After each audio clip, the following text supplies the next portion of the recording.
What is an SDB bond? This is a savings development bond which was arrived at in 2011 through a collaboration between the Central Bank of Kenya, Insurance Regulatory Authority, and RBA, Retirement Benefit Authority. At that time, we didn't have such long bonds taking up a maturity period of up to the maximum 30 years, and there was a need in the market for insurance companies and other pension fund managers issuing long-term investment products. And because there was none in the market, the three subsector regulators collaborated for central bank to come up with a long-term investment vehicle that could support pension fund managers and insurance companies in issuing a long-term pension product or investment product with at least a minimum guaranteed return. And that's why this product assumed the characteristics of a fixed coupon bond. In essence, if you analyze the features of a savings development bond, you realize that it has the same features just as a fixed coupon bond. And for that reason, in its subsequent reopenings or reissues, including this month, June 2025's reopening, this bond has been reopened for a budgetary support. The bond has been issued at a coupon rate of 12%. Compared to the market interest rate, which was at 9.9960 at the time of analyzing the other bond. In our latest treasury bill auction, the market interest rate has been pushed further down to a 9.750.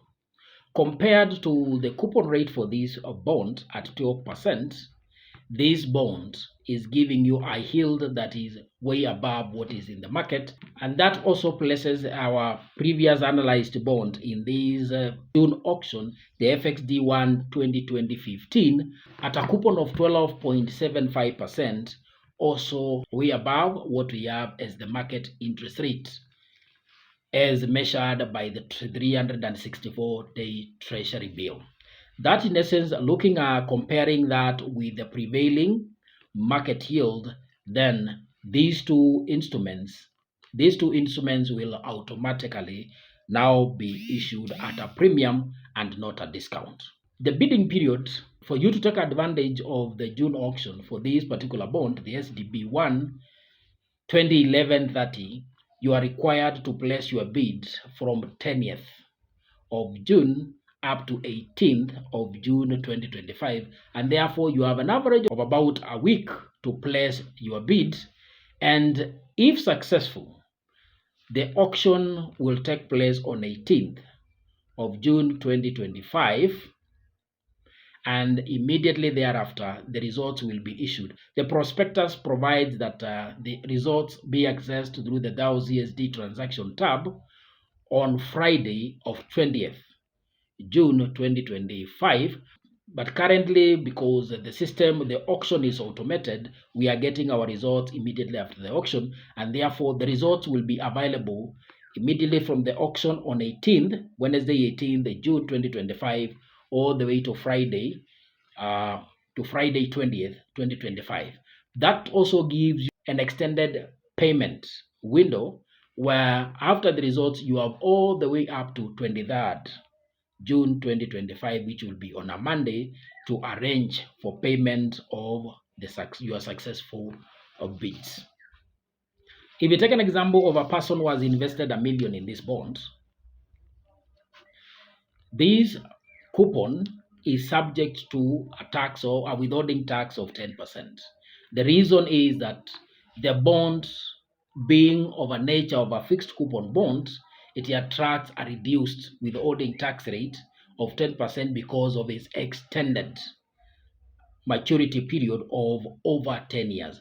All bonds issued for over 10 years, for a period of maturity exceeding 10 years, they enjoy a reduced withholding rate at 10%. And therefore, a 10% tax on a 12% coupon, that gives us a tax element of 1.2%, which then leaves us with a net coupon of 10.8%. Mainly, we like comparing the returns from a bond or this kind of a bond with the returns that we are getting from a money market fund and a fixed income fund. Fixed income fund being a fund that invests in this kind of securities with unlimited maturity period, because under regulation, a fixed income fund is not regulated to assume a maximum weighted investment period like a money market fund. And for that reason, then we look at the returns that we are getting from the fixed income funds and comparing those two. Currently, fixed income funds are giving us an average of 13% to 14% for many of the newer fund managers, while this bond is giving us a 12%. So a retail investor, from a keen analysis where the tax advantage, the reduced rate, does not give you an advantage over and above what you can get through a fixed income fund, then you would rather invest that money with a fixed income fund at this moment. But if you are able to bid competitively and take advantage of a raised market yield, which gives you a high discounted rate, and compounded by the reduced tax that should give you an advantage, then you can go for the bonds. For an investor who is looking for an income distribution, and a 10.8 net return is a good return for this particular investor, then if a semi-annual distribution suits your goals, then this could be a good investment that gives you an investment maturity period of about 15.7 years. This bond was issued in 2011 for a maturity period of 30 years, and therefore it's supposed to mature in 2041. Therefore, the remaining maturity period is about 15.7 years. The bond pays its coupons in the month of February and August for those who are looking for instruments for laddering purpose. This instrument, if you're looking for a semi-annual income distribution, it will be paying you the first coupon, half coupon in February, and the other payment will be coming in August. $1 million invested in the SDB1 2011-30 will give us a total annual coupon of 108,000 as net coupon.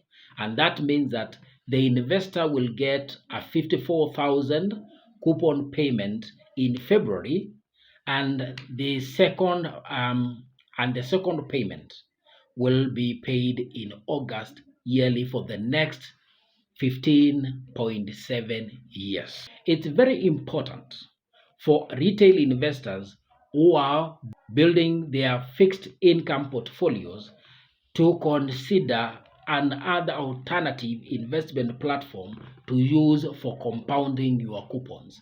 Bonds will pay you semi-annually, 2 times in a year, and that payment is supposed to be sent to your settlement account on the specified date in the prospectus.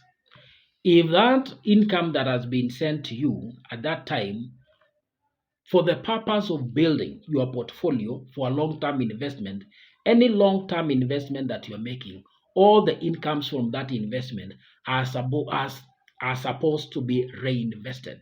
And because the bond is not giving an automatic reinvestment like the mutual funds, then you are supposed to direct that money to another investment vehicle if it is not enough to reinvest in the bond market. There is a flagging option in your account, that USD account, that once you switch on, it's supposed to enable to reinvestment only when your coupon payment dates match settlement dates of bonds that you have bidded and they are successful in future. And always make sure you are matching your goals with the coupon payment dates, and the redemption dates. Thank you for watching and see you in our next video.